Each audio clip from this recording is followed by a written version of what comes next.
The Dungeons & Dragons role-playing game is about storytelling in worlds of swords and sorcery. It shares elements with childhood games of make-believe. Like those games, D&D is driven by imagination. It's about picturing the towering castle beneath the stormy night sky and imagining how a fantasy adventurer might react to the challenges that scene presents. Unlike a game of make-believe, D&D gives structure to the stories, a way of determining the consequences of the adventurer's action. Players roll dice to resolve whether their attacks hit or miss, or whether their adventurers can scale a cliff, roll away from the strike of a magical lightning bolt, or pull off some other dangerous task. Anything is possible, but the dice make some outcomes more probable than others. In the Dungeons & Dragons game, each player creates an adventurer, also called a character, and teams up with other adventurers, played by friends. Working together, the group might explore a dark dungeon, a ruined city, a haunted castle, a lost temple deep in a jungle, or a lava-filled cavern beneath a mysterious mountain. The adventurers can solve puzzles, talk with other characters, battle fantastic monsters, and discover fabulous magic items and other treasure. One player, however, takes on the role of the Dungeon Master, DM, the game's lead storyteller and referee. The DM creates adventures for the characters who navigate its hazards and decide which paths to explore. The DM might describe the entrance to Castle Ravenloft, and the players decide what they want their adventurers to do. Will they walk across the dangerously weathered drawbridge? Tie themselves together with rope to minimize the chance that someone will fall if the drawbridge gives way? Or cast a spell to carry them over the chasm? Then the DM determines the results of the adventurer's actions and narrates what they experience. Because the DM can improvise to react to anything, the player's attempt, D&D is infinitely flexible, and each adventure can be exciting and unexpected. The game has no real end. When one story or quest wraps up, another one can begin, creating an ongoing story called a campaign. Many people who play the game keep their campaigns going for months or years, meeting with their friends every week or so to pick up the story where they left off. The adventurers grow in might as the campaign continues, each monster defeated, each adventure completed, and each treasure recovered not only adds to the continuing story, but also earns the adventurers new capabilities. This increase in power is reflected by an adventurer's level. There's no winning and losing in the Dungeons & Dragons game, at least not the way those terms are usually understood. Together, the DM and the players create an exciting story of bold adventurers who confront deadly perils. Sometimes an adventurer might come to a grisly end, torn apart by ferocious monsters or done in by a nefarious villain. Even so, the other adventurers can search for powerful magic to revive their fallen comrade, or the player might choose to create a new character to carry on.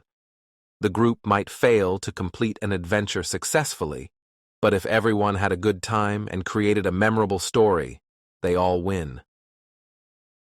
Worlds of Adventure. The many worlds of the Dungeons & Dragons game are places of magic and monsters, of brave warriors and spectacular adventures. They begin with a foundation of medieval fantasy, and then add the creatures, places, and magic that make these worlds unique. The worlds of the Dungeons & Dragons game exist within a vast cosmos called the multiverse, connected in strange and mysterious ways to one another and to other planes of existence, such as the elemental plane of fire and the infinite depths of the abyss.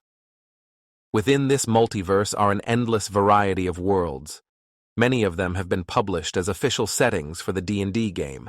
The Legends of the Forgotten Realms, Dragonlance, Greyhawk, Dark Sun, Mystara, and Eberron settings are woven together in the fabric of the multiverse.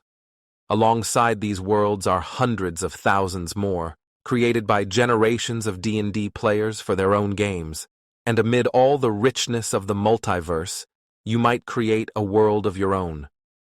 All these worlds share characteristics, but each world is set apart by its own history and cultures, distinctive monsters and races, fantastic geography, ancient dungeons, and scheming villains.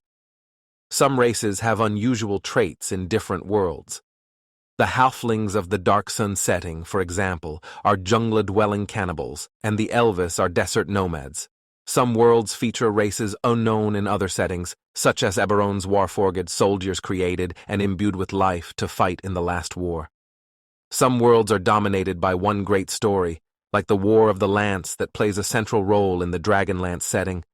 But they're all D&D worlds, and you can use the rules in this book to create a character and play in any one of them.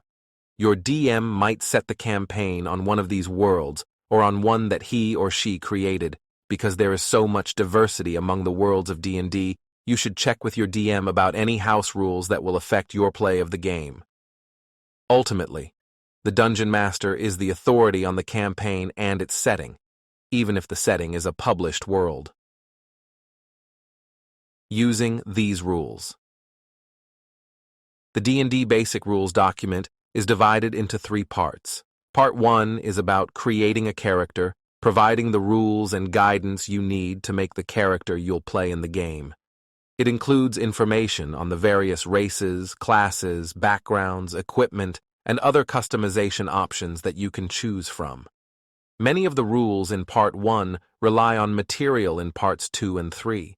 Part 2 details the rules of how to play the game, beyond the basics, described in this introduction.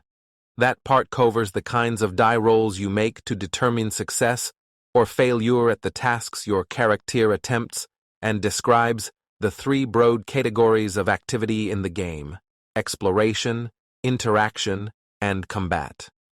Part 3 is all about magic. It covers the nature of magic in the worlds of D&D, the rules for spellcasting, and a selection of typical spells available to magic-using characters and monsters in the game. How to play. The play of the Dungeons & Dragons game unfolds according to this basic pattern. 1.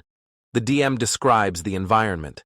The DM tells the players where their adventurers are and what's around them, presenting the basic scope of options that present themselves, how many doors lead out of a room, what's on a table, who's in the tavern, and so on. 2. The players describe what they want to do. Sometimes one player speaks for the whole party, saying, "We'll take the east door," for example. Other times, different adventurers do different things. One adventurer might search a treasure chest, while a second examines an esoteric symbol engraved on a wall, and a third keeps watch for monsters. The players don't need to take turns, but the DM listens to every player and decides how to resolve those actions. Sometimes resolving a task is easy. If an adventurer wants to walk across a room and open a door, the DM might just say that the door opens and describe what lies beyond. But the door might be locked, the floor might hide a deadly trap, or some other circumstance might make it challenging for an adventurer to complete a task.